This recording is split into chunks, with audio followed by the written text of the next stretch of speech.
we talk about my thoughts on Tales of Vesperia, having finished the game now? Because I didn't get a chance to do it in the finale episode, unfortunately. It ended up being far too long, which isn't so much of a surprise looking back. However, I ended up going way over the amount of time necessary for that video. I didn't want it to be 2 hours long.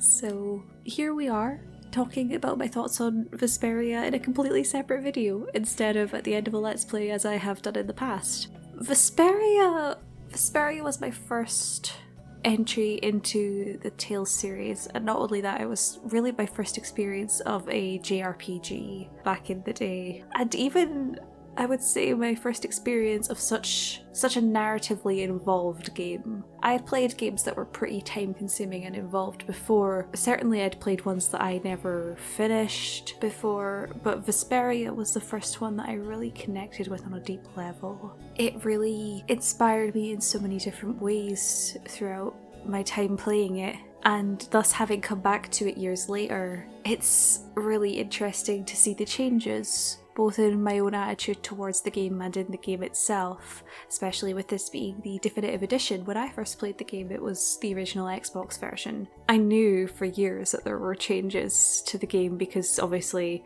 the definitive edition is just the Japanese PS3 edition that came out a couple of years after the original Xbox version. So I don't think it was that long after I played it myself that the Japanese version came out with the added content, and for years I didn't know what any of that content was except for, well, there's a new party member, I guess. There's like some fights, I don't know. So actually being able to see all of that for myself has been an amazing experience, especially to play through it on this channel where I've wanted to play through this game for so long. So I'm really happy that I got the chance to do that. But in any case, today we're going to have a look through all of my thoughts on Vesperia having finished the game. I've got a basic outline of stuff that I want to cover because there's a lot. So first of all, I want to talk a little bit about the gameplay itself from a gamer perspective, I suppose. I'm in no means an expert on any of these things. In fact, I'm an absolute novice. I don't know that much about game design, unfortunately, so this is all just subjective opinion. Tales of Vesperia, having played it before, made it so that I was very comfortable with the style of gameplay already. It's not that much of a departure from a lot of the other Tales games, though of course it is quite different from the newest Tales game, Tales of Berseria. I do remember distinctly feeling when I played Zestiria that a lot of the functions in that game I could relate with ones that I had already experienced in Vesperia back when I played that. So it was nice for it to be similar but different enough that it has its own unique style and spirit. I think that's something that the Tales series does very well. All the different mechanics and things, when they're changed, it's to fit the spirit of that particular game. The battle system was good. I actually enjoyed the Vesperia system a lot. How would I rank it? I think I enjoy the Zestiria system a little bit more just because the armatization is a lot of fun and I like playing around with the fusion system in that game. However, the Vesperia system I would definitely rate like just under that in terms of how much I personally enjoyed the battle system. It's a pretty simple battle system, but you can do a lot with it depending on the skills that you have learned on your weapons and the characters that you're playing. There's a lot of play value just in trying to figure out new different combos with different characters. Some characters are a little bit more limited. Rita's a bit more limited once you get her spam strats, basically. As soon as you can spam Tidal Wave and just have everything die, you're set and you don't need to do anything else. And at the start of the game she's limited because it's just fireball, fireball, fireball, and that's about it. So, you know, spellcasters tend to be a little bit more limited in that game. I do prefer how spellcasters are handled in later games. They have a lot more combo possibilities, what with being able to link spells into each other a lot more easily. That's not quite so much of a thing in Vesperia, unfortunately, and the spellcasters tend not to be as great with melee. Rita's melee in particular is just, I don't like it personally. I'm sure a lot of people have managed to get some great stuff out of Rita's melee techniques. However, I personally haven't used them that much, don't really enjoy them. There are other characters who are far better suited for that kind of thing in my particular opinion, and given that she is hugely overpowered when it comes to her late game spells, there's no point in her using her melee techniques in the likes of the Colosseum because she can kill things instantly with a single tidal wave sometimes. It's kind of incredible. Other characters especially I definitely found very interesting to play as in battle. Karol, weirdly, has been one of my favourites to control for a good while, actually. Like, when I first played the game, I hated playing as him in battle because he's quite slow, but as soon as I figured out exactly like how to control him and how to make best use of the evasion skills to get him to be a bit faster, that certainly helped for him to become a really interesting character to play as, and he does end up being a bit of a tank. It's great. Yeah, he actually ends up being one of the most valuable party members in the end. It's great, because he can heal and he can also fight really well. Of course, Yuri is the most broken one outside of Rita because his combos just go on forever sometimes, and I'm not great at them, but the way that some people can use Yuri is actually incredible. As for the newer characters for fighting, Flynn I did have a little bit of experience with because of the one fight he's in the Xbox version, but his fighting style is quite good. It's a little bit similar to Yuri's in that he's a sword fighter, and he's got a couple of the same arts, but they're different in style. He's very reminiscent of other Tales protagonists, or in the case of Abyss, he's more similar to Guy than he is to Luke. But in the case of, say, Zestiria, he's very similar to the way that Saray handles. Patty, on the other hand, is a joy in battle. She is crazy and I love her. I didn't expect her fighting style to be as dynamic and interesting as it is, but you can do so much with it. It's so versatile given that her different modes of fighting are quite different, and the random number stuff also makes it really interesting because you never know what's going to happen with her. So I always find playing as Patty so interesting in battle. It definitely makes things really, really fun in that respect. Sometimes I do wonder whether or not it's safe because you're probably going to die really easy, but it's so much fun to play as her in battle. I love it. As for the weapon system, I mentioned it a little bit before. In this game, it's the skill learning weapon system rather than a fusion weapon system, and I much prefer when the two are separate from each other, if that makes sense. So in Zestiria, you just have the fusion system for weapons. You fuse together different weapons to get different skills, and that's how you power them up a lot. And I really enjoyed playing around with that once I got used to the system, because it just appeals to my overly organizational manner of thinking, I suppose. I'm having the same experience playing through a certain other game that involves some other fusion-y stuff. At the moment, it's not for the channel, but it might eventually be for the channel. I'm having a lot of fun doing the fusions in that one as well. It's the same kind of thing. It's overly organizational and I love it. But in Vesperia, it's a little less hands-on, I guess. You don't have to put as much thought into it, basically. You just need to make sure that you get all the weapons and you learn all of the skills off of them, and then you can just turn them on and off as you like, which is really nice in a way because it means you can control your characters in different ways depending on what different skills you have on. So you can set them to be the healer, or you can set them to be a melee fighter, or you can set them to work in a specific configuration with your other party members. It's really useful if you're trying to do like grade farming with Rhea, you know, just set everyone to different skills and strategies and they'll be able to back you up really easily. And same for like Colosseum and stuff, you know. I like the skill system a lot. Some of the skills I found kind of useless. I think the item thrower in particular is really annoying. Like, I mean, I can kind of understand why they did it, but I think that it shouldn't have been as high of a skill point cost because it's 7 points, which is kind of a lot for an early game skill. So it would have been nice to have it a little bit lower in skill cost. I'm glad that in the later games it's not a thing, but it does make sense that it would be a thing because you're having to imagine the characters like throwing the item to the other characters to heal them and stuff. So it makes sense, but you know. But in all, I like the skill learning system for the weapons. And if you're organised enough to get every single weapon, it can be a great boon. There are a lot of weapons though, and sometimes synthesising the weapons to get new weapons can be a little bit tedious, but it's usually okay. It's usually pretty easily managed. You don't have to keep as much of a track of it as you do for other fusion systems. As for the areas in the game, the dungeons I really enjoy. I like the depth of design and individuality that goes into each of them. They're all so different from each other and all have their own different atmospheres and different characteristics which make them all unique. So, you know, you've got, what, three different forests, I think? Because there's the Eggathor Forest, the Koi Woods, and the Cave Mock Forest. But with those three forests, you have completely different dungeons. You know, you've got the Koi Woods, which is kind of closed off, but kind of like... There's some spaces, it's a bit ghostly, it's a bit creepy. There's that huge clearing thing with the dead Blastia, you know, it's not so much of a big dungeon, it's just a small area. And then you've got Cave Mock, which is a lot more sprawling and a lot more populated with huge trees and teeming plant life.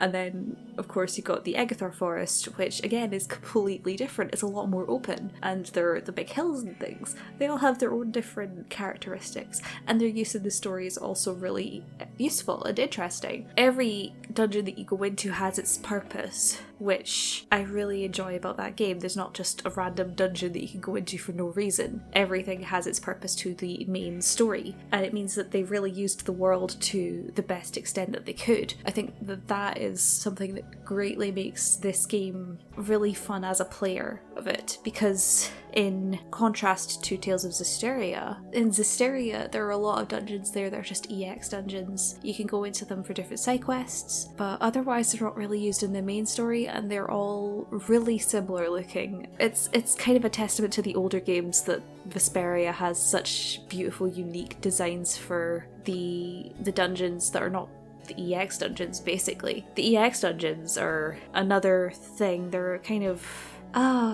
they're a little bit tedious and a little bit repetitive. I do like the Labyrinth of Memories. The fact that you have to go through it so many times I don't mind so much, because the enemies there are all unique. You can go on all the different paths to find all of them, and you do get a lot of experience doing it, and it's also fun to fight those bosses again. However, the Necropolis of Nostalgia, from what I've played through it, which isn't very far, mind you, it's kind of tedious and boring, and it's all samey, you know? It's just the same thing over and over again. It's kind of boring. So yeah, basically playing through the game is really fun. I love all the world design and the characters. The HD graphics in the new remake look gorgeous. I didn't think that the old game looked that bad until I got the HD remake, and now I'm like, oh yeah, that was standard definition and now we're playing high definition. But yeah, it's kind of a departure. It's kind of a trip to play through it again and see it in such a better definition and with everything looking beautiful, and yeah, I really like it. It plays really well. Just playing through it is a great experience. Okay, let's move on to our next topic. Voice acting. I mentioned at the very beginning of the playthrough, and also in a couple of different places as well. I think in the last episode of Zestiria I mentioned it, but one of the big things that had me a bit worried about Vesperia Definitive Edition was the whole debate about the new voice actors, because in the Definitive Edition they got back the voice actors for, I believe, most of the main cast, except for Yuri. I still don't know whether or not Judith's voice actor is a new voice actor, or whether they actually got the old one back. It just sounds very different. But yeah, Judith's voice actor, you could really tell, sounded quite different from her original voice. So whether or not it was actually her original voice actress just sounding different from time passing, or whether it was actually a different voice actor, I'm not entirely sure. But to be honest, with all of the voice actors, whether or not they were new or not, you could tell, or I could tell at least. I played the Xbox version like 5 or 6 times over, okay, so I heard the voices a lot. So when it comes to the older voice actors, the ones that were already in the original game, a lot of them did really well to kind of keep to their really close to the way that they originally voiced the characters. Personally, I could pretty much always tell when the lines were new or not, just because they sounded a little bit different in tone. I think the ones that kept most strongly to how the characters originally sounded were probably Raven's voice actor and I want to say Carol's voice actor? Maybe, but I'm not entirely sure. And at times Estelle's voice actor as well, but pretty much all of them had moments where I could tell that that time had passed, especially for the likes of Flynn, who had a lot of new lines as compared to his older lines. I could pretty much tell. Well, I mean, given that a lot of them were new lines, that doesn't help, but where they were new, I could really tell quite easily. But that's not to say that the voice acting is all bad. It's all great. It's just that it's a bit interesting to go, oh, that's a new line. I can tell because it just sounds different. There were definitely times where lines merged in so well that I couldn't tell until the scene was over that they were new or not. And that same thing happened for Yuri's voice actor.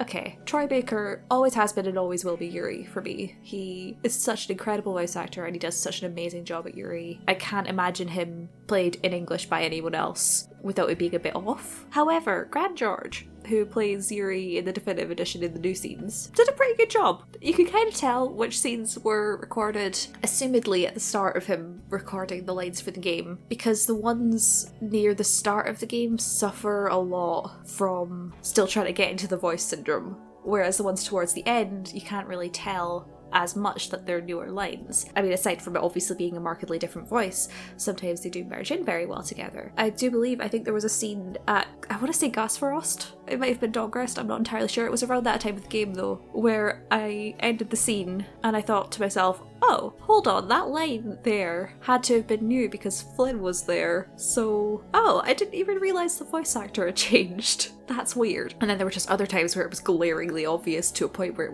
it made me cringe. I think the line in particular that I'm thinking of is when you first arrive in Emmett Hill. There's a line when you first go into the forest and Karol rejoins your party that Yuri says, and it sounds so different from how his voice usually sounds, and it just threw me off completely. But a lot of the time it's actually done really well, so I don't know, I guess it just depends on how you're listening to it. But I think all in all I don't actually mind that much about the changes to Yuri's voice actor. I still believe that the people who did the dub should not have changed the voice actor in the way that they did, because apparently they didn't even get in contact with Troy Baker about it, like to even ask him if he wanted to come back for the game, which I think is very unfair to him, because he said he would have liked to go back. It doesn't make much sense to me that they wouldn't even try to reach out, but they made the decisions that they made, and given that the game is the way that it is, I think that it's not an awful change. I can absolutely live with the new voice actor, and I was worried that I wouldn't be able to, but actually I don't mind too much. Grant George does a good enough job as Yuri that I found myself over the course of the game getting really used to it, and it didn't become so jarring to me, especially by the end. So it's not as bad as you think it is for the new voice acting. If you were worried about it, it should be fine. Just play a few more hours, see what it's like. It gets better.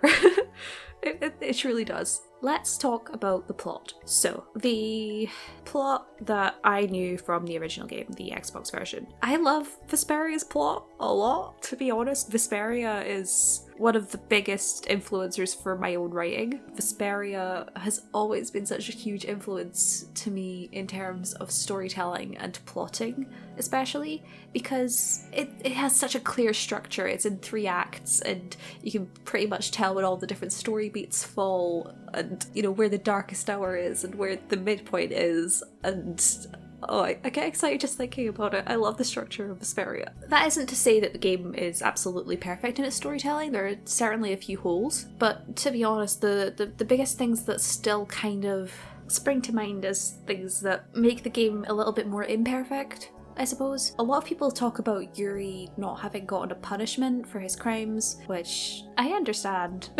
I understand why people are upset about that, because he is a murderer. Personally, I don't mind as much that he doesn't get punished, just because of Yuri's nature as a character. It wouldn't help him at all. I think people forget that jails and prisons aren't just for punishment, they're also for rehabilitation and trying to reform the criminal to no longer be a criminal, to no longer take part in those actions. But by the end of the game, Yuri doesn't need to be told not to kill people. He always knows that killing people is wrong. He would have taken whatever punishment Flynn gave him in Mantic Not without putting up a fight, but he would have taken it if he lost. But he already knows that murder is a crime. He already accepts that what he's doing is wrong. By the time the end of the game comes, he has friends to rely on, and murder isn't so much of a thing that he has to do anymore. He doesn't need to rely on that to change things anymore. And I think by the end of the game, he doesn't need reformation, so being put in jail or sentenced to death or whatever, he would take it. It wouldn't change him. I mean, besides anything, he's stubborn as a mule, so I don't think it would change him in any way anyway. So I don't know about that, but the one that I particularly feel uncertain about is the villain of Alexei. Alexei he's an interesting enough villain. You know, he's a mid-game villain.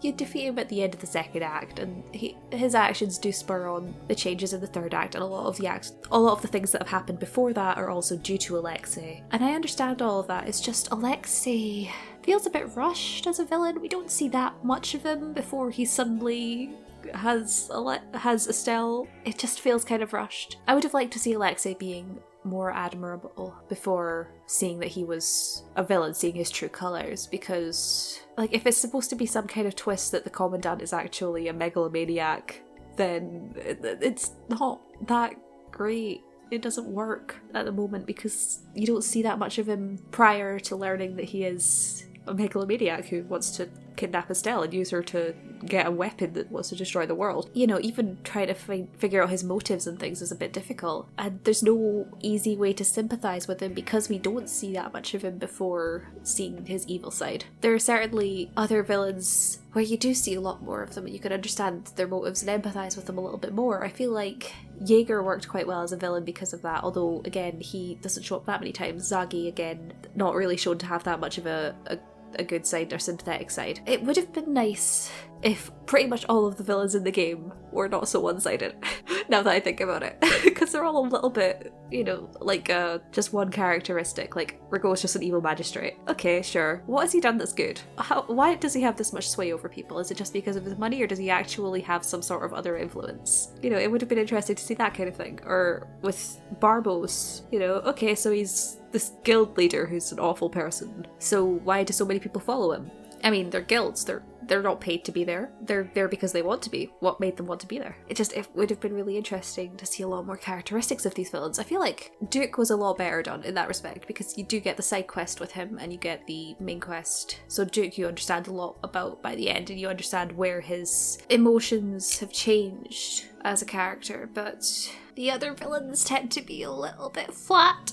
It's a bit sad, really. So I don't know, that's kind of the biggest negative aspect of the game's plot for me, but personally I still enjoy the game a lot as it is, so that's fair, I guess. The additions to the game from the definitive edition I pretty much enjoyed full round. There's nothing that I can think of that I didn't really like. The new dungeons were pretty cool. The sewers felt a bit unnecessary to me, but it does let you understand a bit more of Patty's backstory, so that makes sense. I do like that they changed up the ghost ship, the Atherum, a little bit just to accommodate Patty. It makes it feel a lot more embedded in the world and important to the characters, because it kind of felt out of place before that, just having a ghost ship going around and not having it mean that much. I mean, obviously the Clear Ciel crystal was on there and that was important, but other than that, it was kind of like, it's ghost ship. There's not even a major boss fight, it's just a mob, and then Patty comes in and it becomes something important to her as well, and I feel like that works a lot better for the story that way. I do like how Patty was brought in with the plot. I feel like it worked very well that way. And I liked some of the other things that they added in as well, such as the dawn fight. That was interesting. Yeah, just I generally believe that the changes they made to the plot were pretty much for the better, and they were for the benefit of the characters, especially the new ones. As for side quests, Vesperia is notorious for its side quests. Dear God, it has so many side quests. There were so many side quest episodes. I love the side quests in Vesperia, I really do, but there are so many of them, and for some of them you don't get that much in return. But generally I believe they mostly are there to tell you more about the characters and their relationships, and to tell you about the world, and I think that the side quests in Vesperia do really well at that. I love the way that they work in Vesperia. The fact that there are so many of them is actually one of the things that I really enjoyed about it, to be honest. It's nice just to kind of go through a story, and I hope that I was able to get across just how nice those side quests can be when I was playing through them for the Let's Play, because I genuinely do think that they add a lot to the story and the characters. It's just a shame that there are so many that it can become overwhelming. 100%ing that game it's a fun ride. I'm still not there yet. I'll get there eventually, it's fine. Probably take a couple of playthroughs though. Let's talk about what I believe is the core of any narrative fiction, the characters. Vesperia has one of the most vibrant casts of characters that I've come across in a video game. That being said, the Tales series are really good for their character rating. Like, genuinely, I've played a couple of different JRPG series now, and I think the Vesperia characters feel the most dynamic and fleshed out to me out of the ones that I've experienced in different games. I won't talk about different games in other series because that's a whole other thing for a whole other thing, and I'm not spoiling anything, so you know. But the Tales games tend to treat their characters very well. Tend to, anyway. I mean, there are some notable exceptions. Dazzle. So, let's talk about Yuri Lowell, like I've not talked about him for the past 4 analysis videos. No, I love Yuri. He's great. He's genuinely one of the best Tales protagonists, not just because he's a badass as a character and has a great personality, but because of all the reasons I mentioned in my analysis video about that. I made an analysis video about it. And also because he is just a very dynamic protagonist. He does things because he kinda has to, rather than just, I want to save the world. It's, well, I guess I'm doing this now. I've got to save the lower quarter, and I've got to save this princess, and now I've got to save the world. Just escalates from there. But he's very active as a character. He's always trying to do stuff once he leaves the lower quarter. His problem before leaving the lower quarter, of course, was that he was being inactive. He didn't have things to do. He felt like he couldn't do anything to change the world that he was living in. But by the end of it, he manages to find a way to do that, and he felt so great to see his development as a character through the game. His story was so refreshing to see, because it is such a departure from other Tales protagonists, especially with him being 21. You don't realise how many teenagers there are in JRPGs until you get a 21-year-old in the driver's seat and you're like, this man here, he's an adult, kind of-ish. Not quite, but he's an adult enough. So it was nice to have a more mature main character who was facing issues that weren't just, I need to learn what's out there in the world. It was, I know what's out there in the world, I need to learn how to deal with the things that I don't agree with. And the way that that's handled is really good. And I've spoken a lot about Yuri before, so I'm not going to talk too much more about him, but yeah, he's genuinely, I believe, one of the strongest protagonists in a Tales game, just because he is so dynamic and well written. Kind of attached to Yuri is Rapide. Rapide is a dog. Rapide is a really good dog. I love Rapide. I don't know, I feel like I underrate Rapide a little bit. I do love him as a character. Seeing more about him in The First Strike was really interesting, but he's kind of limited with him being a dog, you know?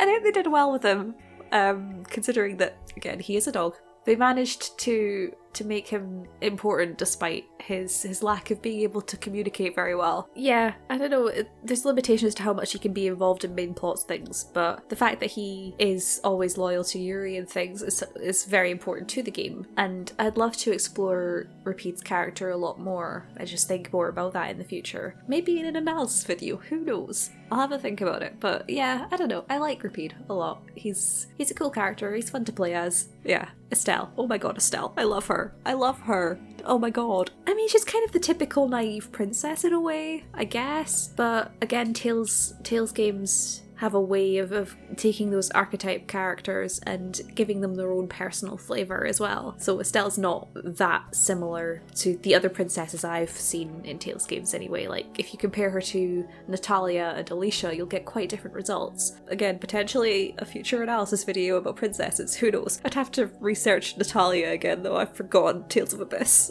Estelle is genuinely one of my favourite characters in this game because she goes through a very dynamic change throughout the game, going from being naive and not knowing what to do and mostly being controlled by other people to finding her own destiny by the end and doing what she wants to do and understanding what she wants to do. I love the way that her conflict plays out my favourite story arc is the one in which she's not even in your party because she's been kidnapped. Oh, I just love Estelle. She is great. She has so much potential as a character that is fulfilled within the game, and you learn so much about her as she's learning about the world and herself. And it's kind of refreshing that it's not the main character who's doing all of the learning about a new world. It's Estelle who's learning about a new world. Estelle will always be the bright-eyed, bushy-tailed, I want to explore and see everything that there is to see kind of adventurer that you tend to get in a protag. I mean, I can only think of Saray, who is bright-eyed, bushy-tailed, wants to explore the world and is learning about the world, seeing its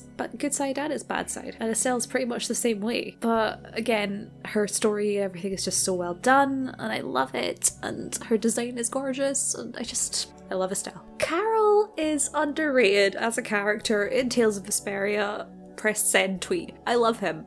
I love Karol. He has such an interesting story and conflict, and it's made even more interesting when you remember that he's 12 years old. He is a kid, he is a child, and yet he's going through so much, and the game really takes into account, yeah, this guy's a kid. Like, of course he's gonna be a coward. He is 12 years old. No wonder he's gonna run away. And like, people make fun of him for it, but it's true. He is a kid, he's a child. But he ends up being one of the strongest party members, and he has such a great story with him being the boss of Brave Vesperia and coming to be confident not only in himself but in the people around him. And he has such an interesting dynamic with both the main characters in the party and also with the Hunting Blades Guild. I really enjoy seeing bits about that. Although you don't see that many with anyone except for Nan. Nan you see a lot of, but that makes sense. I really enjoy Karol's story and how you see the ups and downs of his journey and how he is still struggling to believe in himself at points, and then he remembers he has his friends that he can rely on as well, and oh, I just love him. He's very well done as a character, and he's a child character as well. Child characters can be really annoying at times, but they did Karol very well. They did him justice. On to the next one, Rita Chiquita. Rita, I love Rita. I think she was my favourite when I first played the game. I think partly just because I liked the spellcasting and stuff, but I really enjoyed her as a character. She's, you know, on the surface, she's, you know, kind of snarky, a bit violent at times. She's a genius mage. She wants to be left alone and all that, but she's really just a big nerd, and with like a soft heart. And again, she's a kid. She's 15. She is a very lonely kid who's only had her research in Blastia to rely on for so many years. So again, seeing her dynamic throughout the game, seeing her come out of her shell a lot more with the party and come to, I mean, I would say see them as a new family. It's really incredible, and I love the way that her dynamic is and how her story progresses. It's a little bit more subtle than some of the other ones, I would say. She's not got specific story events that really strongly stick out as her defining moments in the way that maybe Karol does because of his breakdown at Dawngrest when the Dawn dies and things like that. You know, Rita's not got something as huge as that, but she does have big moments where her character sees big changes. And I really enjoy the way that that's done. I guess at times she can be a little bit violent, but she's 15, she has no filter, and sometimes that's just the way that people are. You know, you have to accept people's flaws and things. It's great to have flaws in a character. That's one of the best things about characters in storytelling, is when they're not just perfect beings. You know, people said the same thing about Edna, that she was really snarky and violent at times, and that they didn't really like how mean she was. And I can see some similarities with Rita. Although Rita's, of course, a lot more outspoken and a lot younger. But I enjoy that kind of flawed character who is just a bit of a tough shell to crack. So I think she was done very well. I enjoy her story a lot. Raven is a complex character in many ways. I'll try just to judge him based on his stuff in the main game rather than his stuff in the likes of the Empty Mask. Raven is very complex as a character, and I love how complex his story and character is, because it gives him way more layers of depth than him just being the old pervert, basically. He's actually so layered in terms of his character. I don't think I could sum it up very easily here. I'll probably end up doing a video about him at some point, because he does have so much depth to him. But I do like how he was handled in the game. Sometimes I feel like the stuff about him being a pervert was a bit, I don't know, it feels a bit overdone, but to be fair, that game was written way over a decade ago. So, they're aged tropes, it's fine. And it's not something that they've carried over so much into the new games. I mean, look at Zavid in Zestiria. He may be a bit of a ladies' man kind of thing, but it's not at the same level. There's definitely a few aged things in Vesperia. You can tell that it's a bit of an older game. But I genuinely enjoy how Raven's story progresses, seeing him turn his back on the group and then come back. I might have liked it if there was a little bit more time between Bacteon and the Heracles, or at least if Raven came back a little bit further into the Heracles, just because you don't get that much time to think, oh god, Raven's dead, because then he just comes back. It would have been nice to see it for a little bit longer, but maybe they didn't want to keep the dramatic tension going on for too long. I don't know. It just doesn't make sense how he would have gotten there that quickly when we had a flying Entelokea taking us there. How did he get there? We just don't know. But generally speaking, I love the way that his character and story was portrayed within the game, and how he changes so much and finds a reason to live through the characters, and he breaks my heart. I love him. He's such an interesting character. He's never been one of my top favourites in the party, but I think he's growing on me a lot more, having learned more about him. Judith is, she's my sister's favourite. I feel like I don't know that much about Judith, and I've played the game a lot. Judith is, maybe it's because she is just the cool beauty who's a bit of an enigma, but I feel like I don't know that much about her. She's so quiet. She doesn't talk that much about herself. I don't know, maybe I just haven't thought that much about her character. And again, her changes throughout the story are very subtle as well, because she's, again, quite a withdrawn character. She doesn't talk that much about herself. I do think I like how she is in the game. I just feel like something's missing and I can't quite put my finger on it. It might just be me though, it might just be me, I'm not entirely sure. I'd love to hear other people's thoughts on this, because I don't know what to think about Judith, honestly. I love her, I don't know what to think about her. She feels a bit like, at times she's just a fan service character too much, which is kinda iffy. I love her and I like that she's confident in herself and that she doesn't mind strutting her stuff wherever, but at times they play the fan service card a bit too much. Again, maybe that's just a sign of how much the game has aged, but yeah, I don't know how I feel about it, to be honest. I think that it brings up another issue though of how female sexuality is viewed within video games as well. That might be another thought for the future for a video. Maybe that'll be it. I don't know. We'll see. Let me know if any of you want to see a video about that. It'd be interesting. Okay. We're going to talk about the characters who were new to the party now. So, we'll start with Flynn. Flynn Schifo. He is not technically new to the game because he was already in the game. So, from my experience of the Xbox version, I don't feel like I learned that much about Flynn in the Xbox version. He wasn't in the party for very long at all. He was there for one fight and you didn't see him that many other times, and he just felt a bit distant, and it was like, oh yeah, this is Yuri's childhood friend. They're totally best friends, except they fight a lot, and they're really close, by the way, but they're also not close. And I was like, okay, I guess he exists. My sister loves him, and when I first encountered Flynn in the Xbox version, didn't really get it. He's cool, I guess, but didn't see enough of his story at the time to really understand him as a character, to find him that interesting. Obviously, times have changed, and the Definitive Edition has added him as a more permanent party member. And besides that, there's also the First Strike, which has a lot about Flynn's backstory in there, and that's really useful to learn more about him. I feel like the changes made in the Definitive Edition for Flynn, I love the stuff that they added in. I love learning more about his character and seeing more of his motivations. I really understand him more as a character now than I ever did before. So it's nice to have that understanding and to see more of his relationship with Yuri and to understand why they are friends and stuff, It didn't make as much sense to me before, but now I'm like, oh yeah, no, that makes sense. Yeah, I can see why these two are friends. I can see where their commonalities lie. It doesn't feel as much of a sudden thing anymore. That being said, I think that the way that he's introduced into the party at various points in the game is a little bit janky, if that makes sense. I feel like he's in a way he's the star of his own JRPG, in which his party is him and his knights, so Sodia and Witcher. So whenever he joins our party, I feel like he's leaving them behind.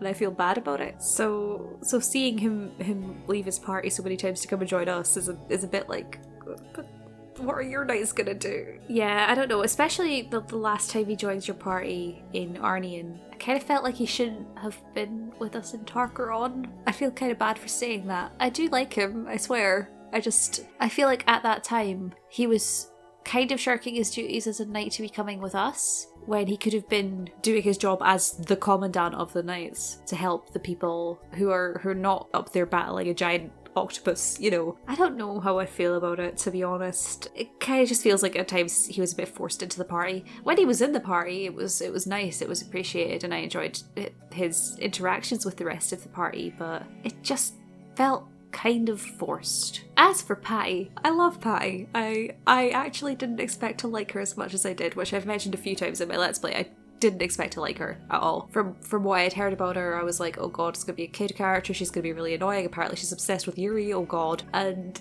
actually I really enjoy her as a character, surprisingly. I think that her personal story is really interesting, to see her struggle with amnesia and trying to find her identity, and with Ifrid and things, and with the Cursed Wanderer. All of that stuff is so interesting for her as a party member, and I've already said her fighting style is such a joy to see. However, she's still a bit disjointed with the rest of the party. I could say the same with Flynn, to be honest, the two new party members, and it's a hazard of making a definitive remake or an HD remake and adding in new characters, that they're gonna feel a little bit disjointed, disconnected with the other main characters. Side note, it's one of the reasons why I'm worried about a certain game's upcoming HD English release. I know that it's already out in Japan. It comes out in the West on March 31st, and I'm worried about the new characters in that, but that's another game for another time. With them being new to the party and new to the game, they're kind of being put into the cutscenes as a second thought sometimes, as an afterthought. So sometimes they'll get like one line and it's like, well, that line doesn't matter, why is it there? What point was there in that being there? Was Patty contributed to this scene? What has Flynn contributed to this scene that wasn't already being done by everyone else here? And besides that, with the other party members, the main party in the original version, the seven excluding Flynn and Patty, they all have an effect on each other and kind of teach each other things throughout the game. Even Repeat, I will say, even Repeat. But you know, they all have a distinct connection with each person in the group, and a distinct effect on each other, whether it's big or small. You don't see as much of that with the newer party members. I mean, obviously Flynn, you get a story with Yuri because you had that in the original anyway. And you get a bit of him interacting with the other party members, but he doesn't change the way that they think. Neither does Patty. Neither of them help the other characters to grow in any way. They're just there. They're just there. So while the other characters may have been worked so that they do somehow make the other characters grow a lot more. I mean, for Flynn it was easy, for Patty not so much. That was all through the new scenes. The newer characters can't do the return. They can't help the other characters to grow in their own ways because all of that stuff's already set in stone. In the end, you're asking the question of, does this game really benefit from having these newer characters? Would it change much without them, basically? I think that's one of the things you hear a lot in writing advice is, does the scene move the story forward? Does it tell you anything about the characters, about the subplots, the main plot, anything? Does it serve a purpose? And so you get to Patty and you're like, well, does she serve a purpose? I think it's more obvious to me having played the original version, because that's evidence enough that you can play the game without Patty and it's pretty much fine. I mean, again, there's like maybe a couple of really minor things that aren't really the same. You know, you're missing out on a couple, like there are a couple of different plot holes maybe, I'm not sure, but Patty doesn't add that much to the game, like just in terms of general plot. Again, this is not saying that I don't like her. I love Patty as a character. I think she's wonderful. I have to wonder if it was really necessary in the end. I don't know how to feel about it. And then it's the question of, well, does she need to be necessary? Or is she good as she is? I think that's something I'm going to be thinking about for a while, to be honest, because she is such an interesting character in her own way, not only in terms of her personal story, but also in terms of how she is with the other characters and what her being there even means to the story. And again, it's the same for Flynn. What does his being in the party actually serve to the main story. Surface, it lets us get to know Flynn a bit more, which is nice, and I actually think that that really works, so I can give an exception for Flynn. I understand why he's in the party at times, but especially towards the end, it's like, well, don't you have a better place to be? Would you be serving a better purpose over with those people instead of with us? So I don't know how I feel about that, to be honest, but otherwise I think the character relationships and dynamics tend to be incredibly strong in Tales of Vesperia, possibly some of the strongest ones in the Tales series because they all do have such an impact on each other. Again, it's one of the best things that Tales series do, is the characters and the character dynamics. Music. Let's talk about Tales of Vesperia's OST. I am a huge fan of the Tales OSTs. I love the music in these games so much. I've had Fury Sparks on my phone for many years. It's my ringtone. I love it. It does give me the fear whenever my phone rings. I mean, it's on my study playlist and everything. I just love Fury Sparks. It's such a good song. Vesperia has a really strong OST. Some of the songs didn't have as much of an impression, but that's kind of normal, I guess, for Tales OSTs. They've got like a few really, really strong ones and a few that are kind of like, that's an okay song. The ones that I could think of that were new to the Definitive Edition were generally okay. I didn't like the one that plays in the castle when you're first there getting out of prison and also when you're trying to find Estelle later on. I didn't like that new one. It's kind of just monotonous. I think I preferred the one that was playing there before. The one that plays when you're in the prison would have been fine if it was just when you're escaping prison with Estelle, and not so much later when you're trying to rescue Estelle. Because at that point in the game, you want something a lot more tense, because it's a huge tense point in the game. You're trying to find a girl who's been kidnapped and is basically being tortured. You're wanting to find her, so it's a really tense moment. So it would have been nice to have something a little bit more dramatic playing, rather than that. I guess that's to do with musical association as well, though. If you've already associated that song with just being some really low-level knights and getting out of prison, then it's certainly not going to be on the same level of tension as when you're trying to save someone. Otherwise, I think the OST is generally used really well, and I really like it. Again, Fury Sparks is one of the best battle themes in the history of Tales, and I will argue to the death on that point. I certainly have a few other favourites from the game. As a whole, it's not my favourite soundtrack in the Tales series. Like, even when I played it as the Xbox version, I liked a few songs, but it didn't have as much of an impact on me, I guess, as some of the later ones. Certainly, I think I prefer the Vesperia soundtrack to the Brazilia soundtrack, just because the Brazilia soundtrack uses some really high-pitched violins quite a lot, and sometimes that can get a little bit irritating to the ears. It's not used so much in Vesperia. It uses a lot more guitar and stuff. But my favourite soundtrack has to be the Zestiria one. That one blew me away. Genuinely.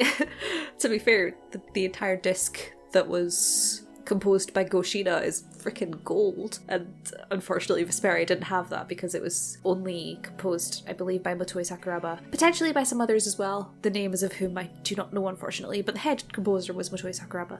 But in general, I like the OST, and it really fits the atmosphere of the game and the way that it is. So I don't know, I like it. It's just it's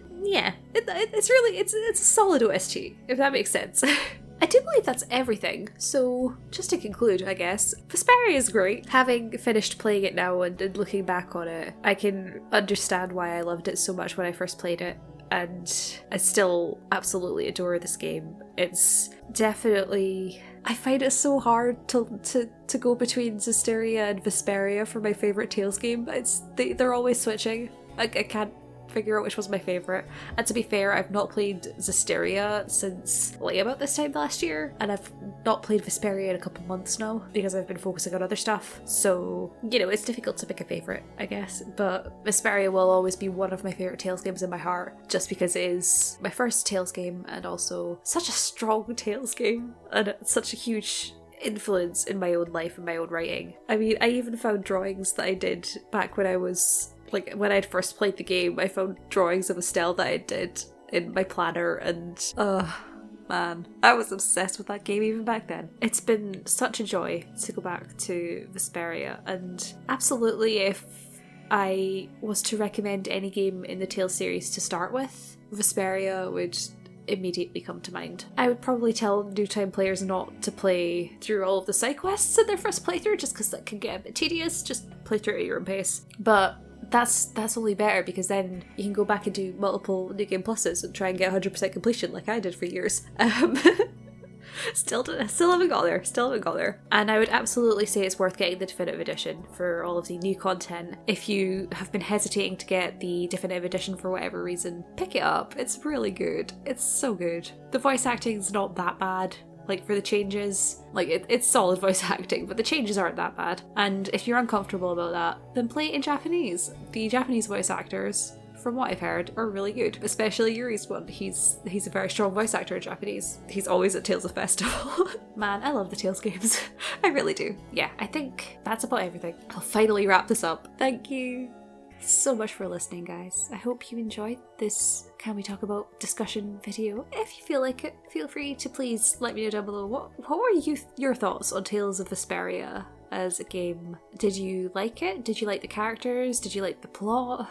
Did you feel like anything was missing? Were there things you didn't like about it? Just if you have any thoughts that you feel like letting me know about, please feel free. There is a comment section down below and it is open for any thoughts, theories, opinions, etc, etc, etc. Thank you for all of the support. It's really heartwarming to see. I will continue trying to make content as much as I can. We'll see how it goes, to be honest, because life is a thing and December is a busy month. Thank you again for listening. I hope you enjoyed the footage that was up on the screen. I hope that you have a great day, night, or whatever the time it is for you. And I will see you next time.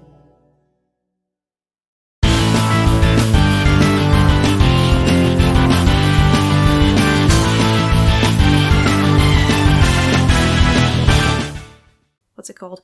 Oh crap, my alarm's gonna go off. Morgana's gonna tell me to go to bed. Morgana, no. Cozy and warm in your bed, my dear. Please go to sleep.